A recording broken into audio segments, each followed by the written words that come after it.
सीता के रखवाले श्री राम जी थे, लेकिन जब हरण हुआ तब साथ कोई नहीं था। द्रौपदी के 5 पांडव थे, जब चीर हरण हुआ तब कोई नहीं था। दशरथ के 4 दुलारे थे, जब प्राण तजे तब कोई नहीं था। रावण भी शक्तिशाली राजा था, लेकिन जब लंका जली तब कोई नहीं था। अभिमन्यु राज दुलारे थे, जब चक्रव्यूह में फंसे तब कोई नहीं था।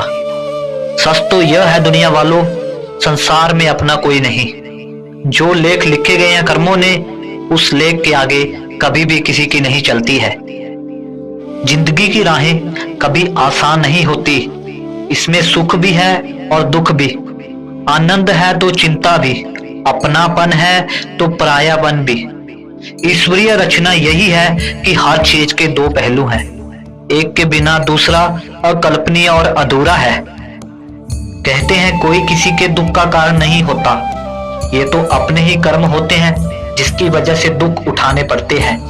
आज कौन सुखी नहीं होना चाहता, परंतु वो इसके लिए जो कर्म कर रहा है उसमें सुख है ही नहीं तो मिलेगा कहां से।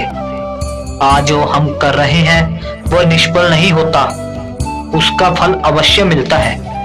विज्ञान भी कहता है कि हर क्रिया की प्रतिक्रिया होती है, फल समय के अधीन होता है। आग में यदि हाथ डाला जाए तो हाथ तुरंत जल जाता है, परंतु एक वृक्ष का बीज आज बोया गया तो उसमें फल आने में कई वर्ष लग जाएंगे, पर वह फल जरूर देगा। शुभ कर्म का फल शुभ और अशुभ फल का अशुभ ही होना है। आज हम जो कुछ हैं वो पिछले कर्मों का देन है, इसी को प्रारब्ध कहते हैं। प्रारब्ध के बाद पुरुषार्थ बहुत महत्वपूर्ण है। हम जो कुछ बनना चाहते हैं या जिस क्षेत्र में आगे बढ़ना चाहते हैं, उसमें अपने पुरुषार्थ की महत्वपूर्ण भूमिका होती है। साथ ही हमें ईश्वर की कृपा भी चाहिए। ईश्वर अनुकूल या प्रतिकूल परिस्थितियां देता है, उन परिस्थितियों से अपने विवेक और सामर्थ्य के बल पर निपटना तो आपको ही होगा। देवी देवताओं की शक्तियां हमेशा पुरुषार्थ वालों की मददगार होती हैं। जो निठल्ले, आलसी और काहिल लोग होते हैं उनका साथ कभी देवी देवता नहीं देते। जीवन यापन की सारी वस्तुएं भगवान द्वारा प्रदत्त हैं, पर आलसी कामचोर उसे कभी नहीं पा सकते। मनुष्य को ईश्वर ने असीमित शक्ति दी है, बुद्धि, विवेक और पुरुषार्थ दिया है, जिसके बल पर क्या हासिल नहीं किया जा सकता। आलस्य और कायरता का ही फल है कि भीख मांगना एक व्यवसाय का रूप लेता जाता है। शारीरिक और मानसिक रूप से पूर्ण सक्षम होने पर भी कुछ बच्चे, जवान लड़के लड़कियां, स्त्रियां, पुरुष भीख मांगते दिख जाते हैं। भय और अतृप्त वासना ही समस्त दुखों की जड़ है। जीवन भर मनुष्य जीविका के प्रपंच में उलझा रहता है। मैं और मेरा, तू और तेरा का जाल बुनकर स्वयं उसी में ही उलझा हुआ अनेकों प्रकार के अनैतिक कार्यों में लगा रहता है। भविष्य के भय को सोचकर हम अपना वर्तमान भी बिगाड़ लेते हैं और श्रेय मार्ग को छोड़कर प्रेय मार्ग के अनुगामी हो जाते हैं, जिसमें दुख के सिवा हमें कुछ नहीं मिलता।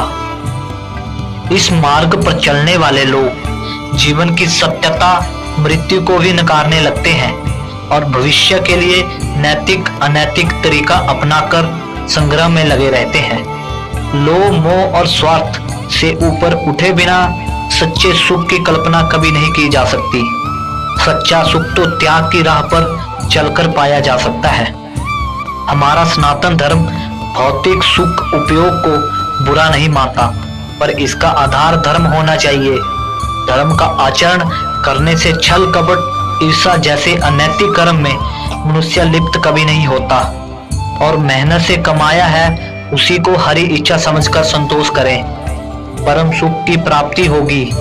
क्रोध, लोभ, मोह, दाह सभी दुख देने वाले होते हैं, इनसे हमेशा हमें बचकर रहना चाहिए, अन्यथा सुख शांति दूर भागेगी। त्याग और परिश्रम से बढ़कर कोई सुख नहीं है। कभी किसी अंधे को सड़क पार कराकर, किसी प्यासे को पानी पिलाकर देखिए, लोगों से मधुर व्यवहार करके देखिए। इसमें आपका कोई पैसा खर्च नहीं होगा, पर अतुलनीय सुख की प्राप्ति होगी। विश्वास करना सीखिए। विश्वास कीजिए कि सारी सृष्टि को रचने वाला एक परमेश्वर है और हम सब उसकी संतान हैं। विश्वास किसी तर्क की कसौटी पर नहीं कसा जा सकता। अतः सभी, चाहे वो इंसान हो, पशु पक्षी हो या पेड़ पौधे हो, सब में ईश्वर वास मानकर घृणा को त्याग कर प्रेम करना सीखिए। यही सत्य है। घर में छोटे छोटे मनमुटाव तो चलते रहते हैं, पर यह कलह के कारण बनकर दुखदायी भी हो सकते हैं। इसका मुख्य कारण है कि हम अधिकार की गांठ तो मजबूती से बांध लेते हैं, पर कर्तव्य की पूरी तरह अपेक्षा करते हैं। अपना कर्तव्य भली भांति निभाते हुए यदि दूसरों की बातों पर गौरपूर्वक विचार किया जाए तो निश्चित लगेगा कि मनमुटाव के अनेक कारण बेसिर और बेपैर के बैतुके होते हैं। सृष्टि में कोई भी व्यक्ति बिना कर्म किए नहीं रह सकता। यह तो विचारों के माध्यम से सक्रिय है अथवा क्रियाओं के माध्यम से, या फिर कारण बनकर कर्म से योगदान कर रहा है।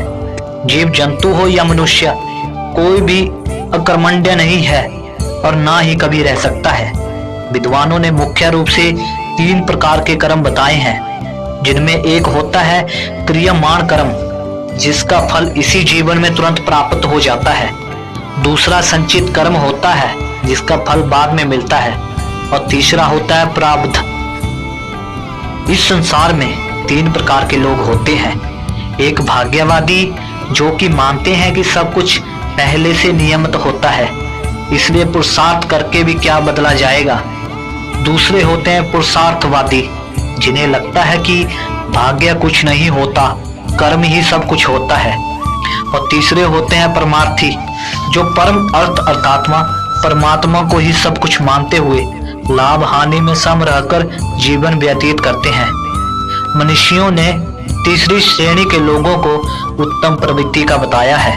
ऐसे व्यक्ति किसी भी परिस्थिति में आनंद में अर्थात शांत भाव से जीवन यापन करते हैं।